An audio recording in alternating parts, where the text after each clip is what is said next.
Seigneur. Amen. Est-ce que nous pouvons nous lever, s'il vous plaît?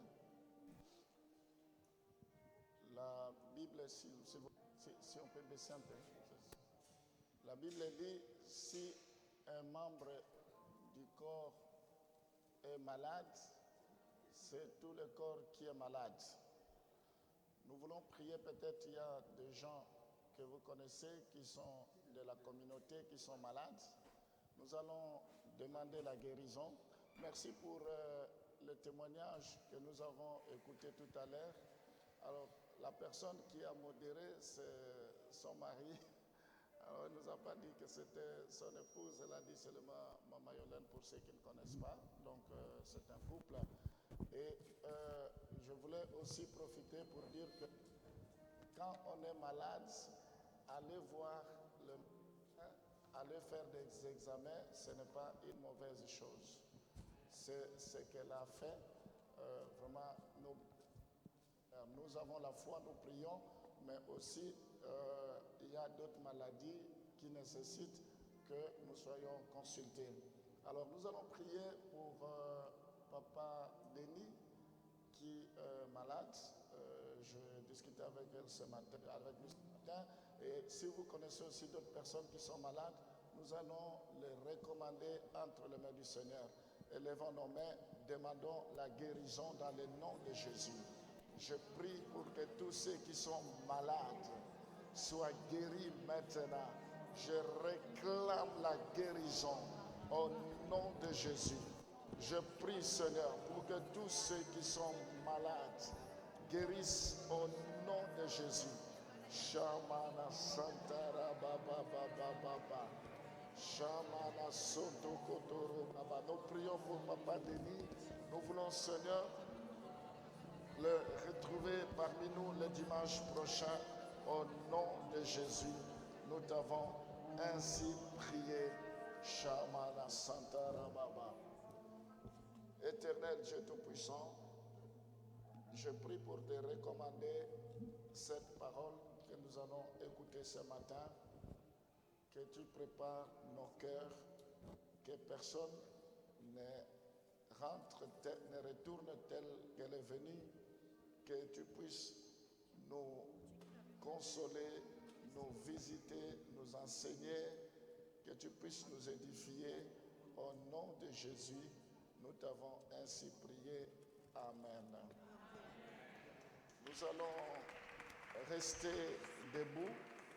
On va lire le premier passage. Après, je vais vous inviter à vous asseoir et je vais aussi demander à la même occasion aux chantres de regagner leur place. Merci pour la prestation de ce matin. Merci pour votre dévouement. Que Dieu vous bénisse. Depuis le 31, toute l'équipe, les deux équipes, vous étiez très très bien habillés. Non pas seulement vous étiez très bien habillés, mais vous étiez vraiment motivés. Vous avez assuré que Dieu vous bénisse et que Dieu bénisse l'équipe également de ce matin. Je vous encourage à continuer avec cette détermination, avec cette bonne résolution.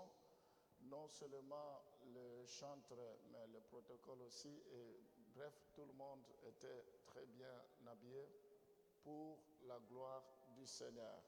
Amen. Alors, je ne sais pas si vous m'entendez très bien. On a l'écho. Je vais parler lentement parce que le 31, comme c'était chaud, il n'y a pas de gens qui ont écouté. Il y a des gens qui n'ont pas bien capté, mais là, vous arrivez à me capter? Pardon? Pas derrière. Pas trop bien. Est-ce que on va peut-être essayer sans micro? Mais si on fait sans micro, on ne pourra pas enregistrer parce que c'est enregistré à partir de mon micro. Le son dans la salle peut être moins bon, mais quand nous diffusons, c'est très clair parce qu'on prend sur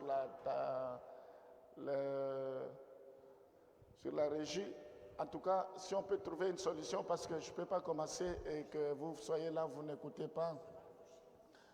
Ceux qui sont derrière, si vous pouvez aussi vous rapprocher, il y a des places, si on peut combler les places qui sont devant comme ça, vous pourrez bien m'écouter. Merci. Alors, vous me faites signe si c'est bon pour que je commence. Pardon?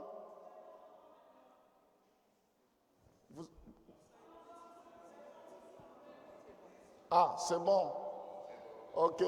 Donc, je vais vraiment aller doucement pour que vous puissiez écouter. Je vais faire un effort parce que ce n'est pas toujours évident. Alors, on va lire le premier passage dans Luc, chapitre 3, le verset 21 à 22. Je vais lire. Tout le peuple se faisait baptiser. Jésus fit aussi baptiser. Et pendant qu'il priait, le ciel s'ouvrit et le Saint-Esprit descendit sur lui sous une forme corporelle plutôt, comme une colombe, et une voix fit entendre du ciel ces paroles. Tu es mon fils bien-aimé, en toi j'ai mis toute mon affection. Amen. Est-ce qu'on peut applaudir pour la parole de Dieu? Merci. Je vous invite à vous asseoir. Alors, comme vous le savez, ça, c'est une solution temporaire. Nous sommes en transit et j'ai la foi que très prochainement, nous allons retrouver notre salle. Hier, on a enlevé tous les faux plafonds chez nous, dans notre salle, parce que demain, il y a une société qui va descendre pour commencer à chercher là où il y a eu inondation, là où il y a eu de fuites, et on verra comment les choses vont évoluer. Et aussi l'expert de notre assurance sera le 31 janvier, à la fin du mois, justement pour le dossier qui a été ouvert pour faire la suite de ces sinistres. Donc il nous faut encore un peu de patience. Nous, selon nos estimations, ce n'est pas l'expert, selon nous, nous pensons que ça va se passer dans 3 mois, ça peut être moins ou plus, mais est-il que le dossier est pris en charge et nous n'avons pas à nous inquiéter. Voilà ce que je voulais vous dire. Alors, ce matin, le sujet que j'aimerais évoquer est intitulé « Je parle les secrets pour être oint ». Les secrets pour qu'on soit oint, on soit rempli, on soit revêtu de la puissance de Dieu. La Bible dit dans Jean chapitre 1, le verset 12, « À tous ceux qui l'ont reçu, à tous ceux qui croient en son nom, il leur a donné le pouvoir de devenir enfants de Dieu, lesquels ne sont pas nés selon la volonté de l'homme, ni selon la volonté de sang, mais selon la volonté de Dieu. » On ne naît pas enfant de Dieu, on le devient. Ce n'est pas parce que tu es né dans une famille chrétienne que tu es automatiquement chrétien ou chrétienne. Non. on devient chrétien après avoir reçu Jésus-Christ personnellement dans sa vie comme son Seigneur et Sauveur personnel. La Bible dit, celui qui a le Fils, il a la vie. Celui qui n'a pas le Fils n'a pas la vie non plus. Vous ne pouvez pas fréquenter une église comme celle-ci. Vous ne pouvez pas avoir une responsabilité au sein d'une communauté, d'une église, sans vous assurer que vous avez déjà reçu Jésus-Christ. Comment on reçoit Jésus-Christ dans sa vie? Dans Apocalypse chapitre 3, le verset 20, il dit, voici, je me tiens à la porte et je frappe. Si quelqu'un entend ma voix, s'il ouvre, j'entrerai, je souperai avec lui, lui avec moi. Quand votre maison est fermée, quand quelqu'un arrive, il doit sonner. Pour qu'il puisse entrer, il faut que vous puissiez lui ouvrir. Jésus n'est pas dictateur. Il demande toujours l'avis de quelqu'un. Quand est-ce qu'il sonne? Quand tu écoutes sa parole, c'est lui qui est en train de sonner dans ton cœur. Et ton problème, c'est d'ouvrir ton cœur, de l'accepter et de l'inviter. On l'invite par une prière. Tu dis, Seigneur Jésus-Christ, depuis longtemps, je dirigeais ma vie seul. Par mes propres efforts, je ne peux rien. Pardonne-moi déjà pour toutes mes erreurs, mes fautes, mes péchés. Et je t'invite dans ma vie comme Seigneur et Sauveur personnel. Entre dans ma vie. Quand tu fais cette prière, il viendra entrer parce que c'est son souhait. Si tu n'as jamais fait cette prière, il faut que tu le fasses aujourd'hui. La Bible dit, si vous entendez ma voix, aujourd'hui n'endurcissez pas votre cœur. Parce que c'est aujourd'hui le jour de ton salut. Jésus entre une seule fois dans la vie de quelqu'un. Il ne peut plus sortir. Quel que soit l'endroit où tu peux aller, on peut faire un appel. Peut-être tu as été touché, interpellé par la parole, tu peux renouveler ton alliance, mais Jésus reste dans ta vie. Par contre, on peut l'attrister quand on ne obéit pas à sa parole. À ce moment-là, on peut commettre le péché. En faisant le péché, Jésus ne pourra pas agir. Il faut que tu obéisses pour lui laisser d'exercer plein pouvoir en toi. Amen. Alors maintenant, je entre dans le vif de mon sujet. Je parle des secrets pour être loin. Il y a des chrétiens qui mènent une vie de médiocrité, qui ont peur des sorciers, qui ont peur de l'obscurité, qui ont peur d'être envoûtés, qui ont peur d'être maudits, qui ont peur parce que vous ne savez pas celui que vous avez reçu. Vous ne savez pas celui qui est en vous. La parole de Dieu déclare que celui qui est en nous, il est plus fort que celui qui est sur la terre. Aucune malédiction ne peut avoir le pouvoir sur toi. Aucun sorcier ne peut te maudire. Il n'y a personne qui peut décider sur ta mort si ce n'est que Jésus-Christ. La parole de Dieu déclare: la malédiction sans cause sera sans effet. Ils feront des complots contre toi, cela ne t'atteindra pas. Cela ne viendra pas de Dieu. Parce que tu demeures sous l'abri du Très-Haut. Avec Dieu, nous ferons des exploits. Il faut que tu sois équipé. Il y en a qui tremblent à tout moment pour un rien, pour un oui, ils paniquent. Vous ne pouvez pas paniquer parce que notre Dieu, il est celui qui ne dort ni ne sommeille. Amen.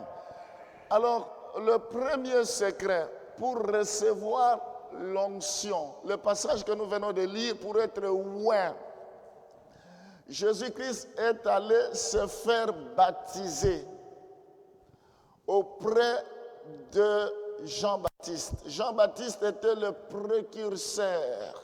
Jean-Baptiste, il est venu pour préparer le chemin.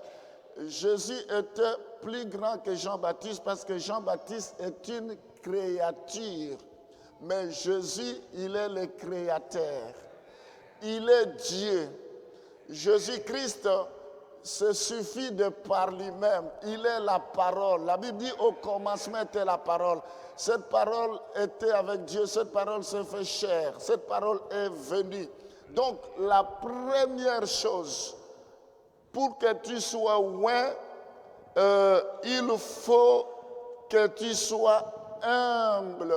L'humilité, la première clé, l'humilité. Jésus était humble. Jésus n'avait de compte à rendre à personne. D'ailleurs, quand il s'est approché pour se faire baptiser, Jean-Baptiste a résisté. Il dit, je ne suis pas digne d'ouvrir même les courroies de tes chaussures. Jésus dit, laisse ce qui est agréable se fasse, ce qui est bien puisse se faire. Parce que Jean-Baptiste disait, je ne suis pas digne de te faire baptiser. Mais Jésus a accepté de se faire baptiser auprès de Jean-Baptiste. Mais bien aimé, l'humilité précède la gloire. Dieu ne peut jamais te oindre. Dieu ne peut jamais te remplir. Dieu ne peut jamais t'utiliser si tu es orgueilleux. L'humilité plaît à Dieu. Si tu veux plaire à Dieu, il faut avoir l'humilité. Il faut savoir s'humilier. Amen. Vous savez, ce qui a précipité Lucifer, qui est devenu Satan, Lucifer, c'était l'ange de lumière. Il avait une place privilégiée à côté du Seigneur, au ciel, mais il s'est retrouvé au bas de l'échelle. Il a été précipité, c'était à cause de l'orgueil, parce qu'il voulait s'identifier à Christ, parce qu'il voulait imiter Dieu, parce qu'il voulait faire comme Dieu. Il croyait, il se disait, moi aussi je suis capable, moi aussi je peux faire ceci, moi aussi. Alors c'est pour cela qu'il a été précipité. Amen. Dieu n'aime pas des orgueilleux. L'orgueil dans tous les domaines. J'aurai l'occasion de m'atteler sur cela. Dieu n'aime pas des orgueilleux. Alors, dans Hébreux chapitre 1, le verset 9, la Bible dit, tu as aimé la justice et tu as haï l'iniquité. C'est pourquoi, ô Dieu, ton Dieu t'a oint d'une huile de joie au-dessus de tous tes égaux. Dieu ne oint pas n'importe qui. Pour que Dieu puisse te oindre, il faut que tu puisses aimer la justice. Il faut que tu marches dans la crainte de Dieu. La Bible dit, quiconque prononce le nom de l'Éternel doit s'éloigner de l'iniquité. Tu ne peux pas avoir de haine, tu ne peux pas avoir de personnes que tu n'as jamais pardonnées, tu ne peux pas avoir l'esprit de critique, l'esprit de dénigrement, l'esprit de calomnie, l'esprit d'envie, l'esprit de mensonge. Tu dois mener une vie de sanctification. Tout ce qui est saint appartient au Seigneur. Parce que la Bible dit que nous sommes comme des vases d'honneur. Les vases d'honneur doivent se conserver purs. Amen. Jésus n'a pas péché toute sa vie. Il a marché dans la droiture. Et ce matin, Dieu est capable de répandre son esprit sur tous ceux qui ont un bon cœur. Il est prêt à répandre son esprit, sa plénitude sur tous ceux qui le servent avec tremblement. Pour tous ceux qui le servent avec crainte. Amen. Donc, je suis en train de parler de comment on peut être rempli. C'est quand Jésus a accepté de s'humilier en allant chez Jean-Baptiste.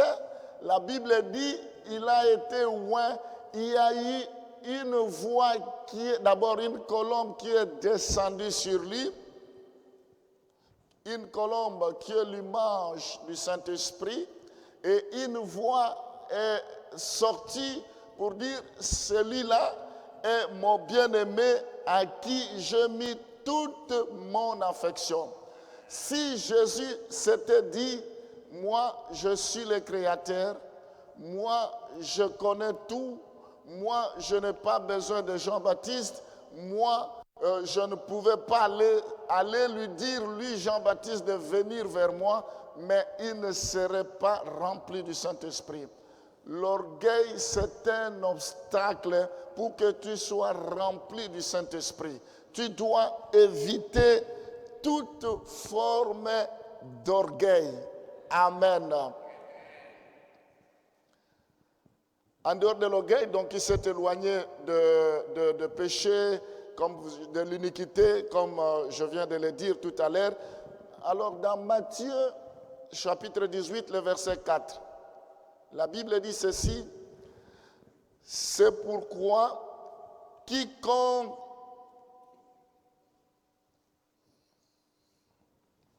Matthieu 18, le verset 4. Tu peux lire, s'il te plaît. Je lis Matthieu chapitre 18, verset 4, au nom du Seigneur. C'est pourquoi quiconque se rendra humble comme ce petit enfant sera le plus grand dans le royaume des cieux. Amen. C'est pourquoi quiconque se rendra humble comme ce petit enfant sera plus grand dans le royaume des cieux. Si tu veux être grand dans la maison de Dieu, il faut être humble. Si tu veux être grand au royaume des cieux, dans le royaume des cieux, il faut être humble. Ton âge ne peut pas être un obstacle pour que tu ne sois pas humble dans le Seigneur. Ton ancienneté dans le Seigneur, même si tu connais le Seigneur il y a 20 ans en arrière, ça ne peut pas être un obstacle pour être humble dans la maison de Dieu.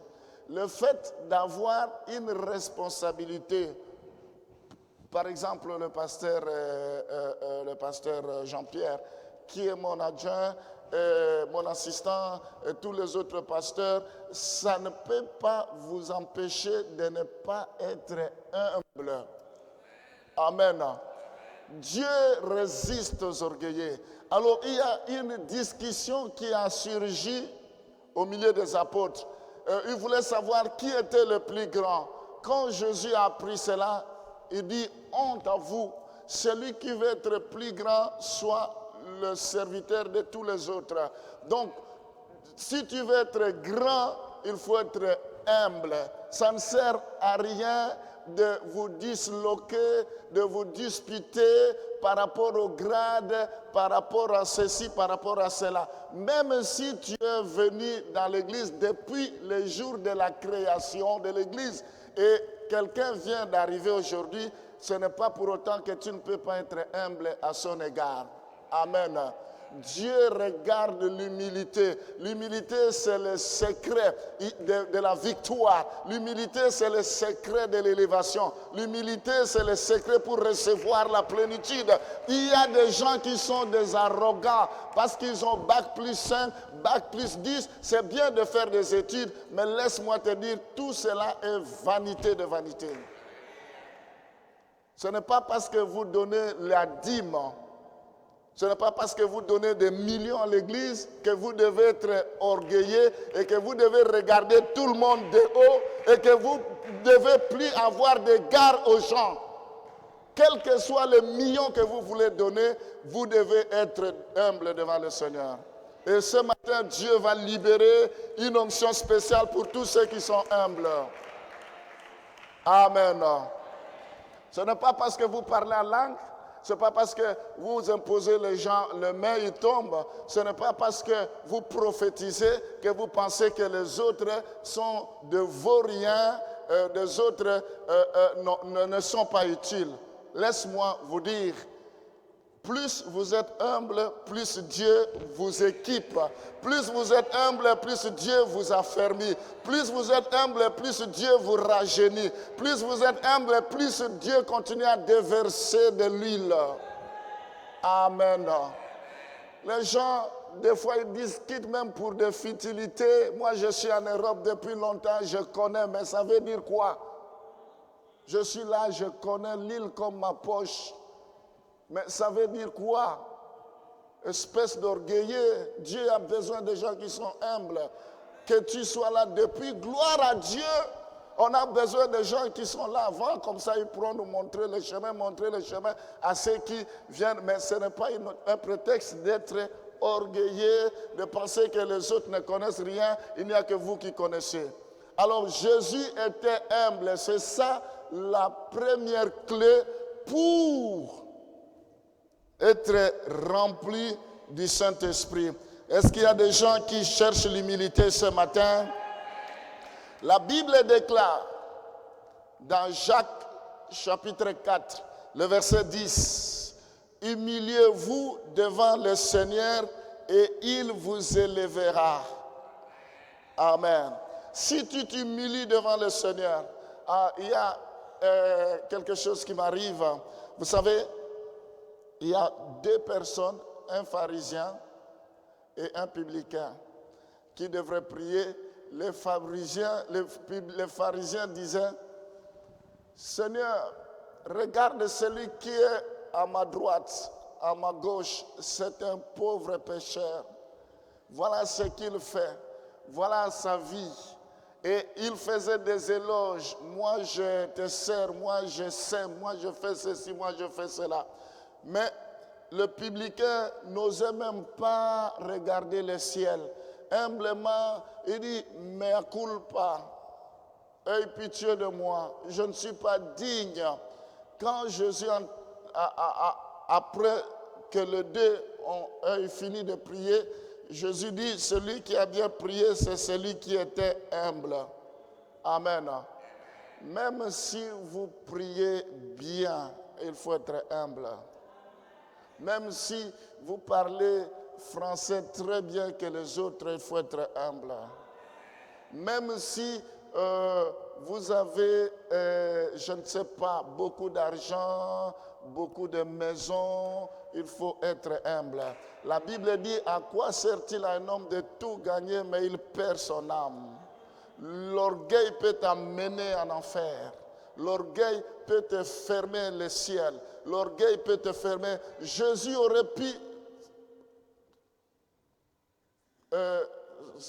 aurait pu s'enorgueillir parce que la Bible dit il était Dieu, mais il n'a pas voulu s'égaler à son Père.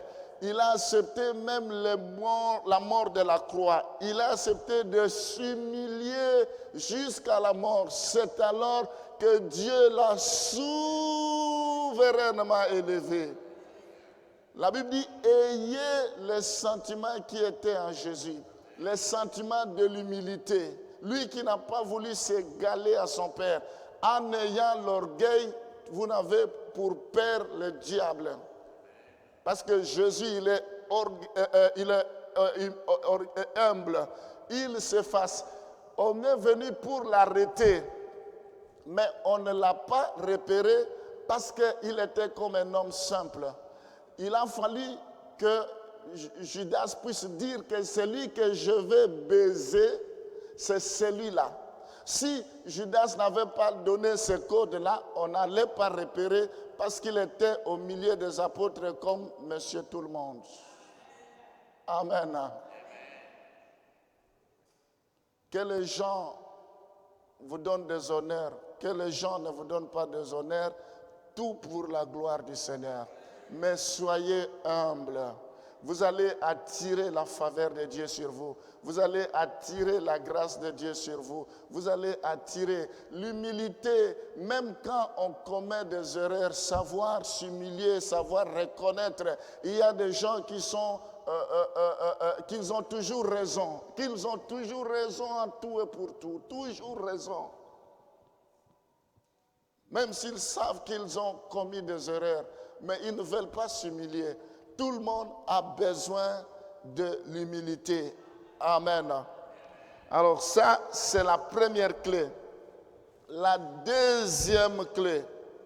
Donc, avant d'aller à la deuxième clé, je voulais vous donner aussi le texte de Philippiens chapitre 2, le verset 6 à 9. Si on peut nous lire ça, Philippiens chapitre 2, le verset 6 à 9. Philippiens chapitre 2, verset 6 à 9. Lesquels existant en forme de Dieu, n'ont point regardé comme une proie à arracher d'être égal avec Dieu. Verset 7. Mais s'est dépouillé lui-même, en prenant une forme de serviteur, en devenant semblable aux hommes, et ayant paru comme un simple homme. Il s'est humilié lui-même, se rendant obéissant jusqu'à la mort, même jusqu'à la mort de la croix. Enfin, verset 9. C'est pourquoi aussi Dieu l'a souverainement élevé. Oh, alléluia. Il lui a donné le nom qui est au-dessus de tout nom. Oh, alléluia. Amen. On lui a donné le nom qui est au-dessus de tous les noms parce qu'il était humble. Jean-Baptiste était même surpris de voir que Jésus est allé se faire baptiser auprès de lui. Alors ça, c'était la première chose. Le deuxième secret, je parle le secret pour être loin. Plus tu es humble dans ce que tu fais, dans le travail de Dieu, dans ton engagement, plus tu es humble, plus le Seigneur va t'ouvrir les portes, plus le Seigneur va te restaurer, plus il va te remplir. Deuxième chose, nous sommes dans Luc chapitre, toujours le même passage, Luc chapitre 3, le verset 21. Écoute ce que la Bible dit. Tout le peuple se faisait baptiser. Jésus fit aussi baptiser. Et pendant qu'il priait, le ciel s'ouvrit. Alléluia. Pendant qu'il priait, le ciel s'ouvrit. Le deuxième secret pour être loin, c'est la prière. La prière qui pourra te oindre. Le ciel ne pouvait pas s'ouvrir si Jésus n'avait pas commencé à prier. Mais bien aimé, il est Dieu, il n'a pas besoin de la prière. Mais il nous donne des leçons. Et nous devons l'imiter. La Bible dit que Jésus, tôt le matin, il partait pour aller prier. Il s'éloignait de ses apôtres. Un chrétien qui n'a pas besoin de s'isoler seul dans la prière ne peut jamais avancer dans sa vie chrétienne. Un chrétien qui n'aime pas la prière ne peut pas recevoir l'onction. La Bible dit quand, après s'être baptisé, il a commencé à prier. Tout à coup, le ciel s'ouvrit. La prière ouvre le ciel. La prière appelle à l'existence ce qui n'existe pas comme s'il existait. Jésus priait le matin, il priait à midi, il priait le soir. En d'autres termes, tout moment est propice pour prier. Il y a des gens qui sont lourds pour prier. Le diable sait que la prière, c'est une arme très, très efficace. Et il va amener la lourdeur. Quelqu'un a du mal pour se réveiller le matin. Quand vous priez seul, ça ne vous exclut pas de prier aussi en groupe. Et nous avons instauré pour attirer tout le monde vers le haut, tout le matin de commencer la journée dans la prière. Quand tu commences la journée dans la prière, tu prends possession de la journée. Tu demandes à toutes choses des êtres favorables. Quand tu commences la journée dans la prière, ça peut t'épargner de beaucoup de choses. Il n'y aura rien qui te surprendra parce que ton Dieu, il est au contrôle. Parce que tu as recommandé la journée de tes enfants, la journée de ton mari, de ton épouse, la journée de tout ce que tu fais, ton boulot, tu as recommandé cela entre les mains du Seigneur. Mais ma désolation, c'est que malgré qu'on a mis ce programme en prière, il y a toujours une trentaine de gens qui prient. Mais nous sommes plus de 30. Vous entendez quoi? Et on a instauré ça tous les jours à midi, il y a prière. À midi, vous n'êtes pas disponible. Le matin, vous n'êtes pas disponible. Tous les soirs, avant de dormir, à 21h, il y a prière. Vous n'êtes pas disponible. Allez-y savoir quel est le mobile qui vous pousse de ne pas prier. Parce que toutes les conditions sont réunies pour que vous puissiez prier. Je peux comprendre qu'à midi, je suis au travail, je n'ai pas le temps, mais tu ne me diras pas que le matin, je n'ai pas le temps de prier. Tu ne me diras pas qu'avant de me coucher, je n'ai pas le temps de prier. Et en plus de ça, l'avantage de prier en groupe, c'est en forgeant qu'on devient forgeron. Quand tu pries aussi, l'onction de la prière va t'envahir, va te couvrir et tu apprendras à prier. Tant que tu ne fais aucun effort, ta vie ne changera pas. Vous voulez l'onction? L'onction va descendre comment? En croisant les mains? Vous voulez que l'onction descende? L'onction va descendre comment? Tu veux que le ciel s'ouvre au-dessus de ta vie, au-dessus de ta tête. Comment le ciel va s'ouvrir sans la prière? La Bible dit que Daniel avait envie de prier. Il a décidé je vais lentement, si je vois que mon temps est arrivé, j'arrête. Et on pourra continuer le dimanche prochain si Dieu le veut. La Bible dit, dès l'instant où il avait eu à cœur de prier, en plus il était en jeûne de 21 jours. Dès le premier jour, sa prière était exaucée. Mais il a continué jusqu'au 21e jour. Il s'est rendu compte que ce qu'il devrait recevoir était bloqué. Parce qu'il y avait des esprits dans le lieu céleste qui ont empêché sa bénédiction.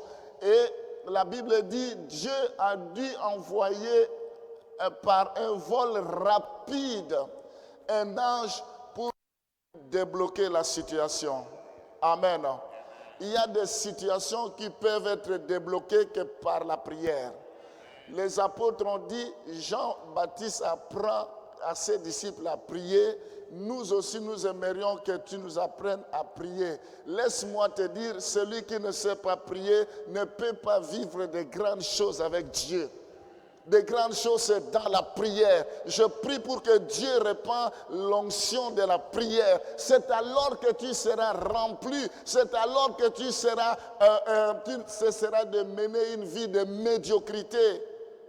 Il y a des chrétiens, malgré 10 ans dans le Seigneur, ne savent même pas formuler une prière. Quand on lui dit, on va prier, le cœur commence à battre, je vais commencer par quoi? Mais c'est extraordinaire.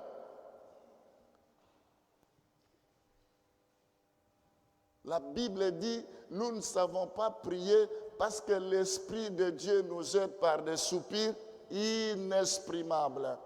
Amen. Les chrétiens d'aujourd'hui veulent qu'on puisse faire tout à leur place. Il a mal à la tête, on puisse prier à sa place. Il a besoin d'un travail, on puisse prier à sa place. Il a besoin de se marier, on puisse prier à sa place. Il a besoin, mais c'est trop facile ça.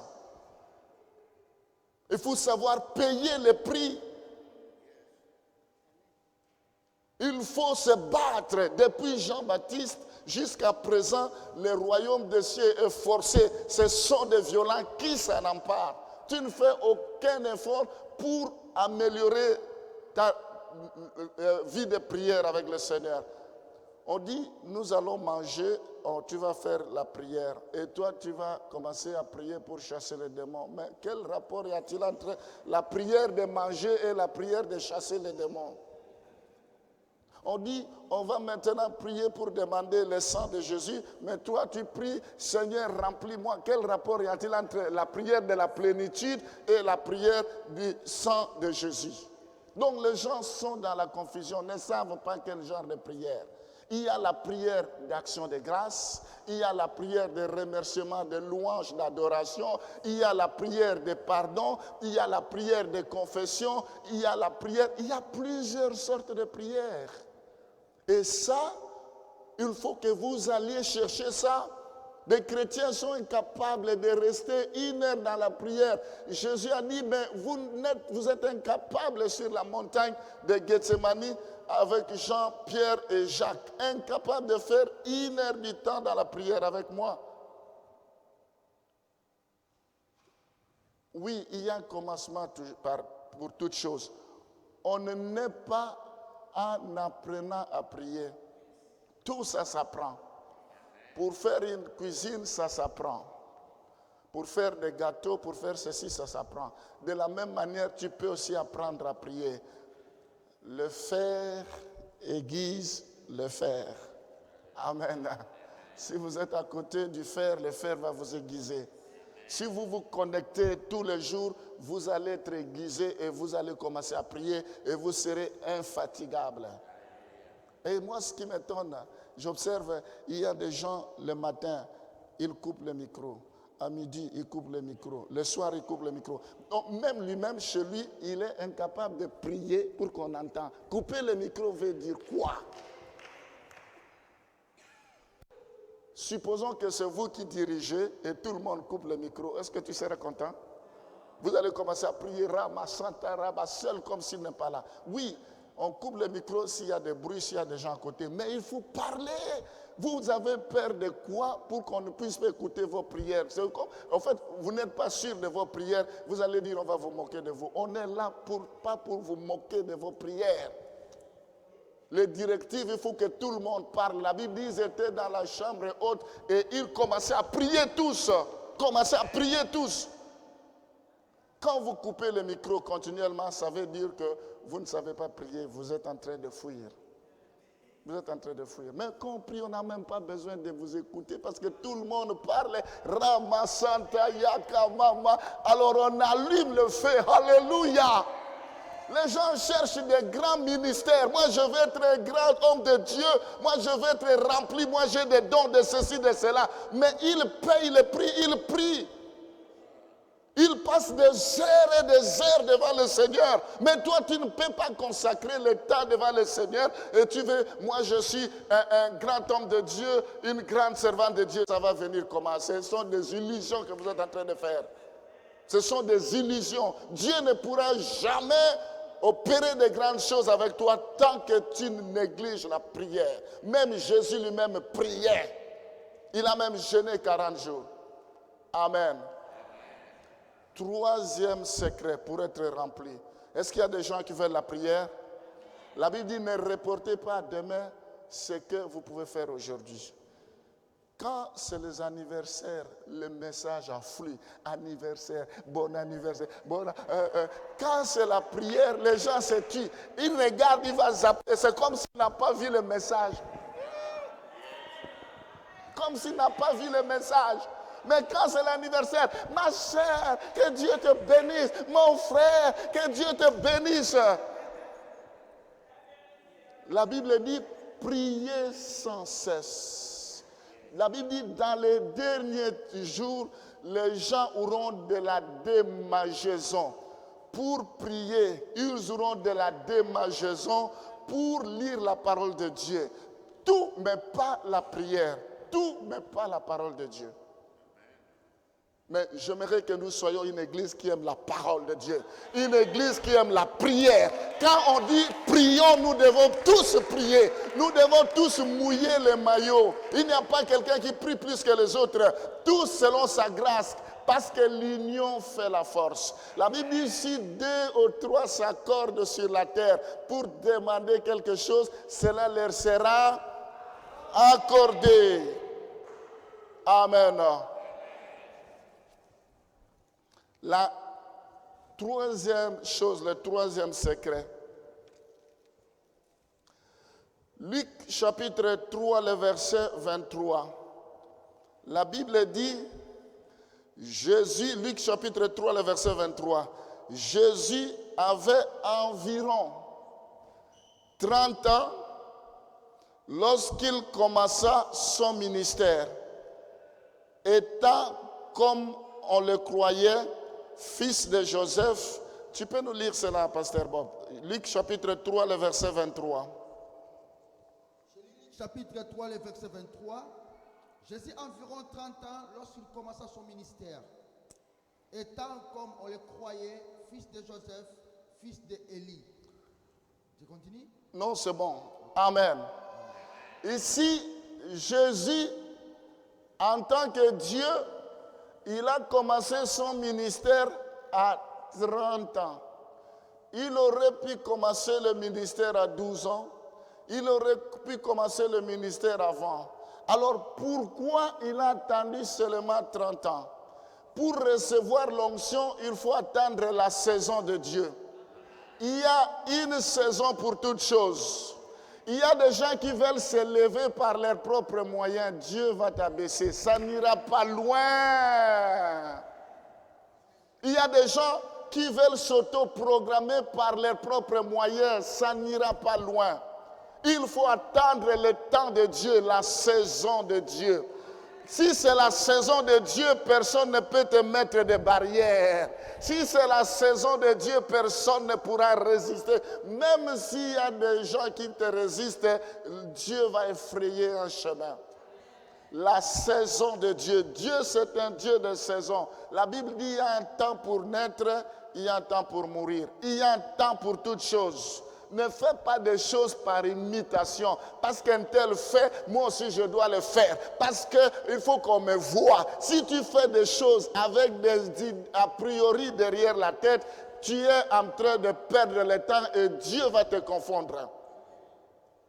Alors, pour être loin, il faut attendre la saison de Dieu. Je vais parler de ça, la saison de Dieu.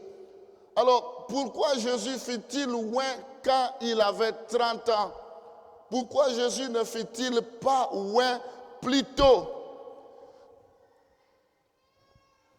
J'aimerais aujourd'hui te dire qu'il y a des choses que tu ne peux pas recevoir aujourd'hui parce que le temps de Dieu n'est pas encore arrivé pour toi.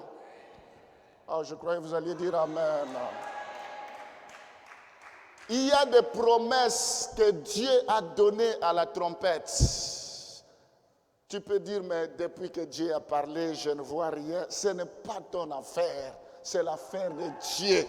Il n'est pas un homme pour mentir. Au temps marqué par Dieu, cela va se faire. Alléluia. Dieu ne peut jamais se tromper. La Bible dit que c'est une prophétie dont le temps est déjà fixé. Si elle tarde, attends-la car elle s'accomplira certainement. Jean-Baptiste ne pouvait pas venir après Jésus parce que sa saison c'était de venir avant Jésus. Jésus n'agit jamais en retard. Il n'agit jamais avant l'événement. Il agit au temps marqué par lui. Amen.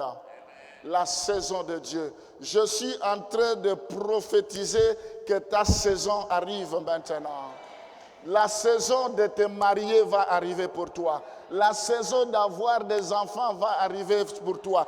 La saison de ton élévation va arriver. N'écoute pas ce que les gens peuvent te dire. Ne te contente pas de ce que tu vois. Dieu a déjà planifié des choses pour toi. Au temps marqué par lui, cela va se réaliser. Dis Amen. Alléluia. Il y a des bénédictions qui arriveront seulement au temps marqué par Dieu. Ce n'est pas pour rien 30 ans. Je ne dis pas que quand vous aurez 30 ans, ces choses vont arriver. Non. 30 ans, c'est symbolique. C'est-à-dire au temps adéquat, au temps marqué par Dieu. L'âge adéquat pour elle, pour Jésus-Christ, de commencer pour que les bénédictions descendent, c'est 30 ans. Cela pouvait descendre avant. Il était Dieu, rien ne lui empêchait. Il voulait d'abord la maturité. Il y a des choses que Dieu veut que tu puisses d'abord atteindre la maturité. Et tu n'as pas encore atteint la maturité dans certaines choses, mais Dieu veut te former. Au temps marqué par lui, ces choses vont être débloquées. Amen. Alors, vous allez vous rendre compte qu'il y a des expériences qui doivent arriver dans votre vie que quand vous atteindrez le temps de la maturité, le temps fixé par Dieu. Dans Psaume chapitre 1er, le verset 3, la Bible nous dit, Psaume chapitre 1, le verset 3,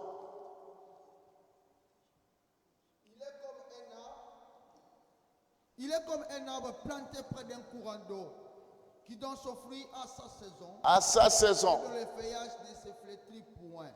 Tout ce qu'il fait lui réussit. Amen. La Bible dit, nous sommes comme des arbres plantés près d'un courant d'eau et qui donnent des fruits à sa saison. Pas à n'importe quelle saison. Et non seulement il donne des fruits dont le feuillage ne flétrit point, mais tout ce qu'il fait lui réussit. Amen. Quand tu es dans la saison de Dieu, même si tu ne cries pas, le ciel va crier à ta faveur. Quand tu es dans la saison de Dieu, même si tu ne vas pas chercher le travail va te chercher. Quand tu es dans la saison de Dieu, même s'il n'y a personne qui peut te dire que je t'aime, Dieu mettra un homme sur ton chemin. Dieu mettra une femme sur ton chemin. Maman, il y a une saison pour toutes choses. Je prie pour que la saison de Dieu arrive. Je déclare que ta saison de régulariser ta situation administrative arrive. Toi qui as besoin de régulariser ta situation, je proclame la saison maintenant. Reçois ton miracle. Amen. Quand nous ne comprenons pas que Dieu fait des choses selon les saisons, nous allons faire du bricolage. La saison de Dieu pour toi. Jean-Baptiste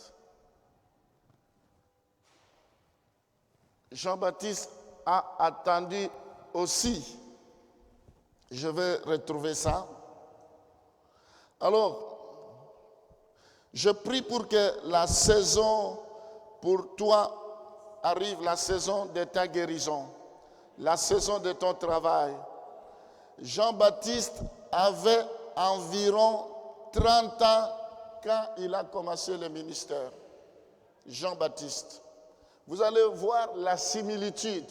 Jean-Baptiste avait 30 ans. Dans l'ancienne alliance, pour que quelqu'un, un prêtre, pour un sacrificateur ou un lévite, pour entrer dans le ministère, il a fallu qu'il puisse atteindre 30 ans. Je suis dans 1 Chronique chapitre 23, le verset 3. 1 Chronique 23, le verset 3. On ne jouait pas avec ça. La Bible dit, personne ne peut s'attirer cette gloire si cela ne lui a pas été attribué par le Père. Laisse le temps de Dieu arriver pour toi, même si les gens t'oublient. La Bible dit, quand on voulait oindre quelqu'un comme roi, David était oublié, ignoré.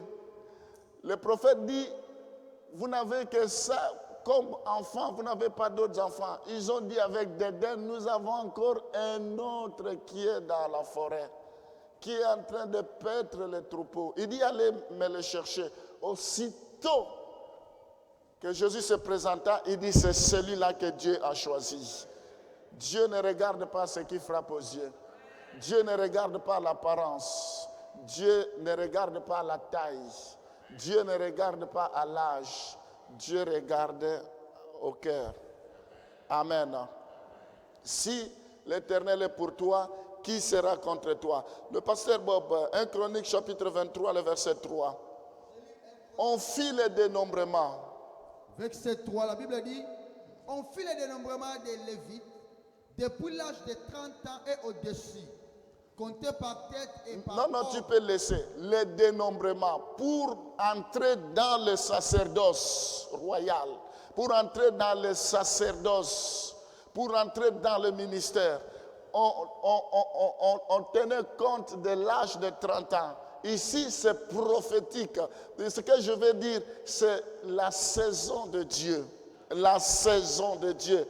David commença à régner quand il a eu 30 ans. C'est à l'âge de 30 ans qu'il a commencé à régner. Et il est resté 40 ans au pouvoir. 2 Samuel chapitre 5, le verset 4. L'onction descend quand c'est la saison de Dieu. Mais toi, il faut préparer seulement le cœur. Il faut avoir les bonnes dispositions. Je prie pour que la saison de Dieu arrive sur toi. Tous ceux qui se moquaient de toi verront comment la gloire de Dieu va descendre. La Bible dit, lève-toi, regarde, car ta lumière arrive. Si c'est la saison de Dieu, va avec la force que tu as. 1000 flèches tomberont à ta gauche, 10 000 à ta droite. De tes yeux, tu verras, tu ne seras jamais atteint. Celui que Dieu a élevé, personne ne peut abaisser. Alléluia. La saison de Dieu. Quand c'est votre saison, personne ne peut t'enterrer vivant. Tu ne mourras pas. Tu vivras, tu proclameras les œuvres de l'Éternel. Quand c'est ta saison, tes ennemis tomberont 1000 à droite, 10 000 à ta gauche. De tes yeux, tu verras et tu ne seras jamais atteint. La saison de Dieu. Est-ce que tu connais ta saison? On était dans 1 Samuel 5, 4. 1 Samuel 5. Samuel chapitre 5, verset 4. David était âgé de 30 ans, oui. David était âgé de 30 ans lorsqu'il devint roi. Il régna 40 ans. Amen. Amen. Il pouvait régner avant d'avoir 30 ans. Ce n'est pas anodin, ces âges qui se répètent. La Bible dit le témoignage de Dieu vaut plus que les autres. Donc, vous avez vu Jésus 30 ans, Jean-Baptiste 30 ans, le ministère 30 ans, David 30 ans. Il y a une saison. Ce n'est pas toi, même si tu as une super foi. Tu ne peux pas déroger cette loi de Dieu. C'est pourquoi toi, sers Dieu. Si Dieu veut t'élever, ça viendra à son temps. Si Dieu veut te bénir, ça viendra à son temps. Si Dieu, il a dit les projets qu'il a pour nous sont des projets de bonheur et non de malheur. Dieu a planifié des choses peut-être dans 5 ans. Quand je suis les infos, le gouvernement a déjà planifié des choses d'ici 30 ans. Déjà, les réchauffements le réchauffement climatique, merci. Tout est déjà planifié. Mais nous, les chrétiens, Dieu dit, je vais le bénir en 2025. En 2024, il est déjà découragé. Je ne vois rien. On gêne pour moi. Je ne vois rien. Je donne les dîmes. Je ne vois rien. Tu veux voir quoi? Parce que c'est Dieu qui pilote toutes choses. Dans cette église-là, on me néglige, on ne veut pas. Tu peux changer d'église. Si ce n'est pas le temps de Dieu, tu resteras toujours comme ça. Quand ce n'est pas le temps de Dieu, c'est comme si tu es oublié. Je prie pour que le temps de Dieu arrive. Je prie pour que ce que Dieu a prophétisé pour toi puisse se réaliser. Entre le jour que Dieu a dit, il dit, si moi je te ferai un pécheur d'homme, ce n'est pas le même jour qu'il est devenu pécheur d'homme, mais il y a des années qui se sont écoulées. Entre les jours que David devrait devenir roi et les jours qu'il était devenu réellement roi, si je ne dis pas de bêtises, il y a eu 15 ans qui s'étaient écoulés. Si je dis des bêtises, vous me corrigez. Il y a eu un temps qui s'était écoulé. Mais toi, tu veux tout de suite, maintenant. Parce qu'on a dit, je veux maintenant, je veux maintenant, je veux maintenant. Même Dieu pouvait créer toutes choses en un seul jour. Mais il a créé progressivement, graduellement. Le premier jour, le deuxième jour. Savez-vous qu'entre le premier jour et le deuxième jour, il y a des siècles qui se sont passés? Ce n'est pas comme nous disons aujourd'hui, demain. Il y a eu des temps qui s'est écoulé. Un jour devant le Seigneur, c'est comme 1000 ans. Amen. Vous voulez tout recevoir aujourd'hui. Vous voulez tout avoir aujourd'hui. Vous voulez tout. Vous savez, même un enfant, si vous avez l'héritage, vous n'allez pas tout lui donner parce qu'il va dilapider l'argent, parce qu'il va mal gérer cela, parce qu'il n'a pas la maturité.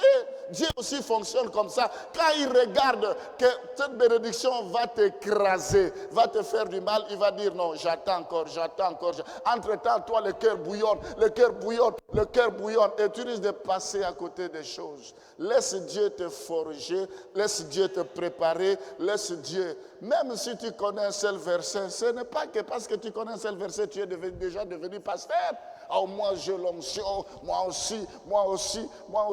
Attention avec les choses de Dieu. Amen. Alors, je suis désolé, mon temps est arrivé à la fin, je vais arrêter là. Donc, mes bien-aimés, ce que nous cherchons, c'est l'onction. Tu as besoin de l'onction de Dieu. Un chrétien qui n'a pas besoin de l'onction, c'est un chrétien misérable. Ton discours, c'est toujours, qu'est-ce que je vais avoir? Je veux de l'argent, je veux ceci. Mais les choses spirituelles, on sent la médiocrité, on sent la fragilité, on sent que tu n'es pas ôtier, tu n'as pas soif des choses. La Bible dit, une seule chose est nécessaire. Marie a choisi une part que personne ne peut lui ôter. Ici, je parle des échanges de Marie et Marthe. L'une d'entre elles était agitée par des soins domestiques, très agitée. Mais Jésus dit, une seule chose est nécessaire. Marie a choisi une bonne part. Ce matin, je veux que tu choisisses une bonne part. Amen. Est-ce que nous pouvons nous lever?